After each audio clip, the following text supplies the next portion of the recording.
Bonjour à tous, petite surprise, le retour de la chaîne vidéo Vue du droit sur YouTube, mais pas seulement, également sur Substack, et cela explique cette arrivée sur Substack, cela explique pourquoi j'avais arrêté les interventions vidéo depuis maintenant presque 4 mois. J'ai voulu installer ce mode d'expression qui est assez remarquable, qui est d'origine américaine, je crois. Enfin, je ne me suis pas beaucoup intéressé à cette question. Je constate simplement que c'est tout à fait pratique et que c'est un outil de communication assez extraordinaire. J'y ai publié pas loin de 100 articles sur la période, donc c'était nécessaire de s'investir pour poser ce nouveau système. Alors, les vidéos vont reprendre, elles seront toujours sur YouTube, mais également sur Substack, parce qu'il y a un système d'articulation entre les deux que je n'ai pas encore très bien compris. Donc, la vidéo que vous allez voir maintenant sera à la fois sur YouTube et sur Substack. Alors, nous allons parler aujourd'hui, puisque c'est le monde qui change, nous allons parler aujourd'hui de l'Amérique latine. Euh, Par l'intermédiaire de notre envoyé spécial dans cette partie du monde, qui est Romain Migus, que ceux qui suivent cette chaîne ont déjà eu l'occasion de rencontrer, visuellement bien sûr. Donc Romain Migus fait un remarquable travail sur sa chaîne qui s'appelle Les Deux Rives. Je vous invite à vous y abonner, mais là, c'est sous l'égide de Vue du droit qu'il intervient. Alors, il y aura deux sujets. Il y aura le premier sujet qui sera celui de l'attribution du prix Nobel de la paix à Madame Machado.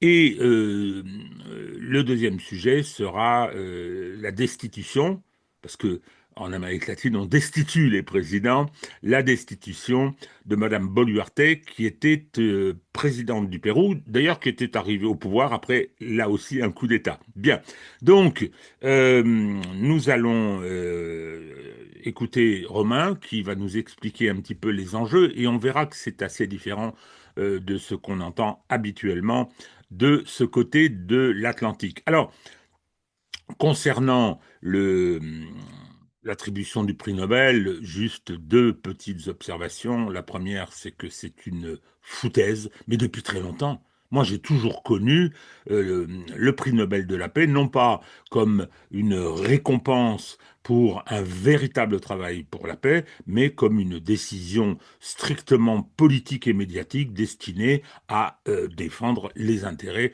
de l'Occident. Il suffit de voir le nombre de titulaires. Alors, de temps en temps, on l'attribuait à une personne méritante, mais c'est l'exception. Et cette fois-ci, ils ont choisi le pire du pire.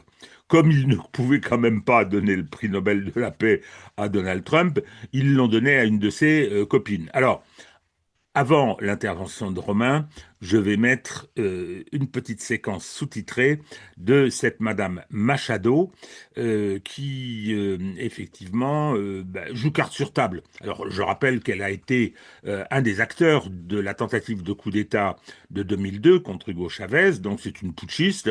Et là, elle explique ce qui se passerait si elle prenait le pouvoir, c'est-à-dire qu'elle donnerait toutes les ressources du Venezuela aux Américains, aux sociétés américaines. Ah, il faut privatiser.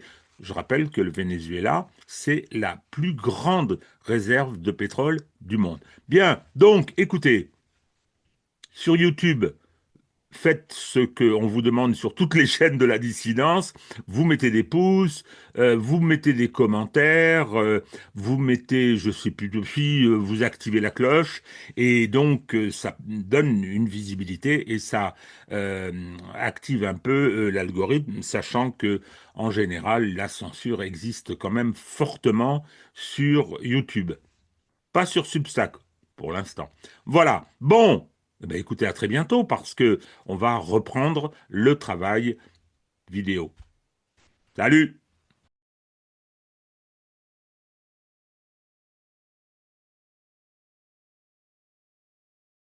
So forget about Saudi Arabia. Forget about the Saudis. I mean, we have more oil. I mean, infinite potential.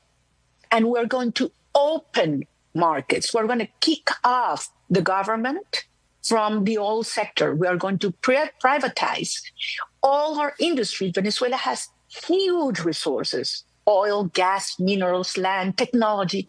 And as you said before, we have a strategic location. Bonjour, bonjour. Alors, la grande nouvelle, c'est Maria Corina Machado, prix Nobel de la paix. Alors, je vous cache pas que j'avais préparé une petite vidéo ce matin, mais pas sur ça. Je me suis couché très tard puisque hier, Dina Boluarte, la présidente par intérim, a été destituée par le Parlement. Donc, j'allais préparer une vidéo sur ce thème-là. Et évidemment, j'ai vu la nouvelle qui inonde les réseaux d'information au niveau mondial, et ce n'est pas Boluarte. Donc nous allons faire une vidéo sur ces deux femmes politiques, en commençant évidemment par Maria Corina Machado qui reçoit le prix Nobel de la paix. Alors, ce qu'il faut dire déjà, c'est que Machado est l'antithèse de la paix. Maria Corina Machado, elle a commencé, on va dire, sa carrière politique en étant à la tête d'une ONG financée par les États-Unis pour établir un pouvoir électoral parallèle, c'est-à-dire à l'époque, au début des années 2000, c'était la mode des révolutions de couleur aux États-Unis et chaque révolution de couleur naissait par la contestation de résultats. Et le modus operandi était le même, que ça soit en Géorgie, que ça soit en Yougoslavie, que ça soit au Kazakhstan. Ça passait toujours par une ONG qui déclarait des résultats électoraux différents de ceux émis par les autorités compétentes. Maria Corina Machado a donc commencé comme ça, donc en se mettant au service des États-Unis pour tenter une révolution orange au Venezuela. Et puis évidemment, elle n'a pas réussi.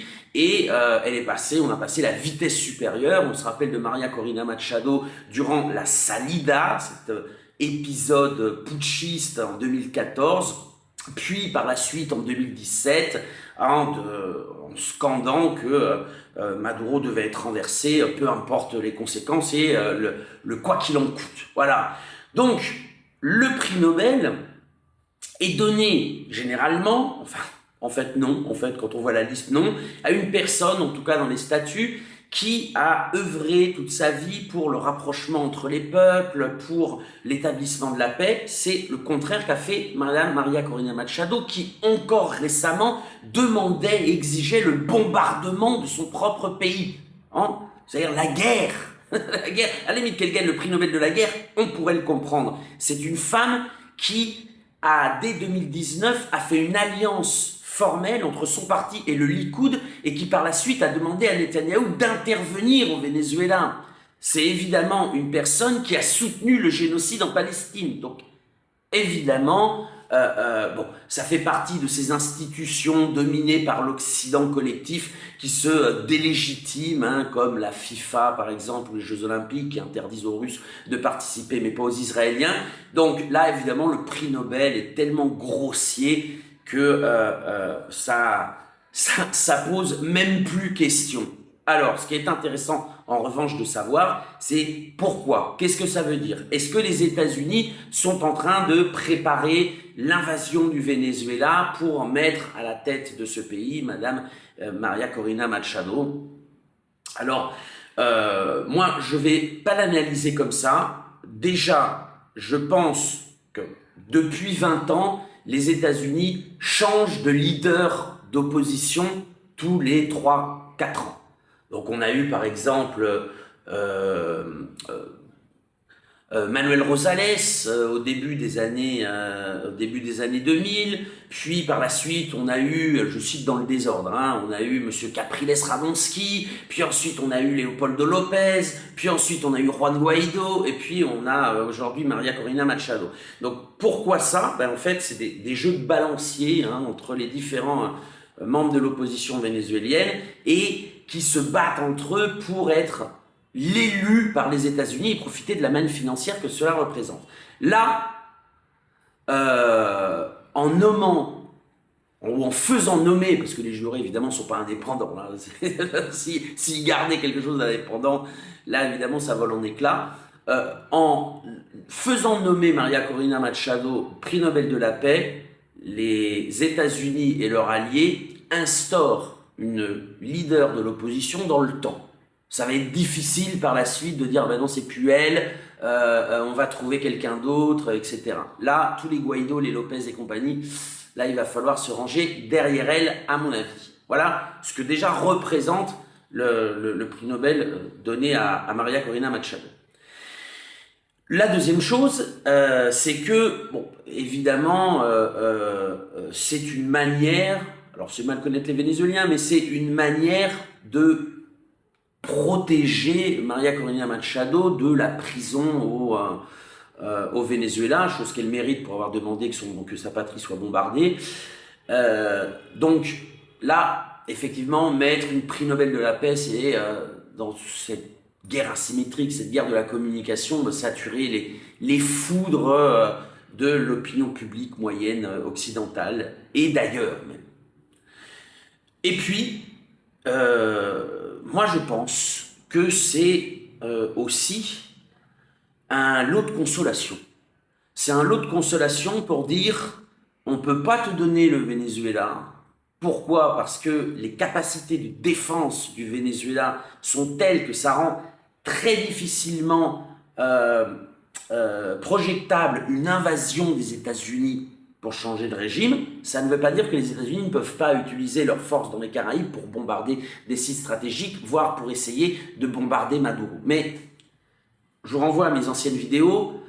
Conquérir et envahir le Venezuela, ça va être très difficile. Surtout très difficile dans le très court terme, car il y a le sommet des Amériques qui se tient en décembre prochain, et évidemment l'enjeu va, en plus évidemment du Venezuela pour compter les alliés, mais l'enjeu va être surtout donner un coup d'arrêt au développement de la Chine sur le continent. Et donc pour ça, les États-Unis vont pas s'embarquer dans une guerre, à mon avis, à très très court terme. Alors je rappelle, hein, ça n'empêche pas des opérations chirurgicales, ok? Mais une guerre sur le moyen et long terme, une guerre qui durerait 20 ans, parce que les capacités de résistance au sol du Venezuela sont très importantes, hein, c'est 8 millions de miliciens, c'est des chaînes de commandement totalement décentralisées. Je rappelle qu'il y a une alliance stratégique très profonde avec la Russie, il y a une usine de Kalachnikov au Venezuela, c'est la seule du continent. La Kalachnikov, c'est l'arme du guerriero, ça convient très bien aux miliciens, etc., etc. Donc, une guerre sur le long terme, en sachant qu'en plus, il y a les élections de mi-terme qui sont l'année suivante. Ça serait un pari risqué. Et rationnellement parlant, c'est beaucoup plus avantageux pour les États-Unis et leur recherche de développement énergétique de stabiliser des relations pétrolières, alors pas politiques, hein, mais des relations pétrolières avec le Venezuela, tout en rackettant le Guyana voisin pour lui assurer une protection contre ce même Venezuela avec qui les relations pétrolières auront été stabilisées. Mais, ça, tout ce que je viens de dire, c'est rationnel. Et Marco Rubio et Trump, on peut douter légitimement de leur rationalité. Donc la menace plane, bien évidemment. De fait, elle a été répétée par le ministre de la Défense du Venezuela en disant « je ne veux pas me faire le chantre de mauvais augure, mais il faut se préparer à la guerre ». Voilà, donc le prix Nobel de Maria Corina Machado, en tout cas, place le Venezuela au centre. Hein, on va évidemment, dans les jours qui viennent, continuer à parler du Venezuela. Est-ce que ça sera un prix de consolation, un lot de consolation pour Maria Corina Machado? Moi, personnellement, je le pense. En plus, la séquence nommer une prix Nobel de la paix, bombarder le pays, créer des rivières de sang pour ensuite l'installer dans un laps de temps assez court, me paraît un peu précipité. Voilà pour mon analyse du prix Nobel de cette femme qui a promu la guerre, le sang et la violence toute sa vie. Alors, une femme aussi qui a les mains souillées de sang et de violence, c'est Dina Boluarte, la mandataire désignée du Pérou. On se rappelle que Dina Boluarte avait été nommée par le Congrès présidente après le coup d'État contre Pedro Castillo le 7 décembre 2022, et son mandat a été une catastrophe. Non, il avait été inauguré dans le sang puisque Madame Boluarte avait invité ou autorisé l'armée à tirer sur les manifestants. C'était soldé par 50 morts, 50 morts par balle. Donc elle a une responsabilité pénale indirecte là-dessus. Puis ensuite, on a vu, alors d'une part qu'elle était totalement incapable de mener une politique publique, et puis elle a été mouillée dans diverses affaires de corruption. On citera le cas des Rolex, où elle a fait ostentation de Rolex et de colliers Cartier qu'elle n'avait évidemment pas les moyens de se payer. Enfin, en réalité, certains politiciens, gouverneurs locaux lui offraient ça en échange qu'elle finance des infrastructures publiques dans leur région. On se rappelle aussi que elle et son frère faisaient payer pour obtenir des postes de préfet, et cet argent, alors à quoi servait-il on ne sait pas. Donc tout ça, évidemment, il y a des procédures judiciaires qui se sont ouvertes là-dessus. On se rappelle aussi qu'elle avait abandonné son poste de présidente pendant plusieurs jours pour subir des opérations de chirurgie esthétique. Et donc, bon, le mandat de Boluarte est un mandat qui a encore plus plongé le Pérou dans l'ingouvernabilité, dans l'état failli et dans plusieurs crises à laquelle d'ailleurs Boluarte a répondu avec arrogance et dédain. Une crise économique, je rappelle que 52% des Péruviens vivent en insécurité alimentaire. Je rappelle aussi que 43% des enfants de 0 à 3 ans souffrent d'anémie. 43%, un enfant sur deux. Dans des zones comme Puno, Cajamarca, qui sont des zones minières en plus, donc des zones riches, c'est 70%, c'est 2 enfants sur 3. Donc une situation économique terrible, et à laquelle Boluarte a répondu par le dédain en disant « Écoutez, vous pouvez très bien manger avec 3 dollars par jour, etc. » Non, manger de la brioche, elle a répondu aux Péruviens. Une crise insécuritaire, une montée très forte de l'insécurité, du crime organisé, de l'extorsion. Non, c'est un commerce sur 2 qui est extorqué par des bandes criminelles. Donc c'est pas rien. Et elle a répondu que l'État ne peut rien faire, ça sert à rien de manifester contre ça, c'est un problème qui existait avant, etc. Donc encore une fois par le débat. Bon, c'est une femme, alors elle a une crise identitaire au Pérou aussi, où, donc avec les plusieurs peuples qui habitent ce territoire. Madame Boluarte avait dit, en parlant de la combative région de Puno, Puno n'est pas le Pérou, ce qui a ravivé évidemment la crise identitaire que traverse le pays depuis plusieurs siècles, peut-être, je dirais, et en tout cas dont il n'est pas sorti. Bref, c'était une personne qui était haïe. Je vais vous donner 2 exemples. Donc depuis plusieurs mois, sa popularité était dans la marge d'erreur, entre 0 et 3%. Et Ipsos a sorti un sondage il y a quelques mois et qui l'a donné avec 0% de popularité. C'était tellement improbable que le directeur pour les Amériques d'Ipsos était sorti en disant que ça faisait 30 ans qu'il faisait des sondages et qu'il n'avait jamais vu ça. Le chiffre était vrai, que la méthodologie n'était pas à revoir. Voilà. Je vais vous donner un autre exemple, c'est que en ce moment, moi, je travaille sur une étude qualitative pour savoir l'opinion des Péruviens par rapport à la politique et évidemment à l'électoral. Et figurez-vous que de tous les groupes sociaux que nous étudions, dans toutes les villes que nous étudions, tout le monde dit, pour les prochaines élections, nous voulons un homme comme président, parce qu'on a vu ce que faisait une femme et on n'en veut plus. Donc merci Boluarte, bravo, grâce à toi, pendant un siècle, le Pérou n'aura plus de femmes, on se rappellera de comment elle gouverne. Alors évidemment, c'est tous les stéréotypes, en plus machistes, Boluarte les a pris pour elle, la vanité, les bijoux, le vol, la rapine, la chirurgie esthétique, l'hystérie, enfin vraiment là c'est pas un cadeau fait aux femmes péruviennes, et d'ailleurs le mandat de Boluarte.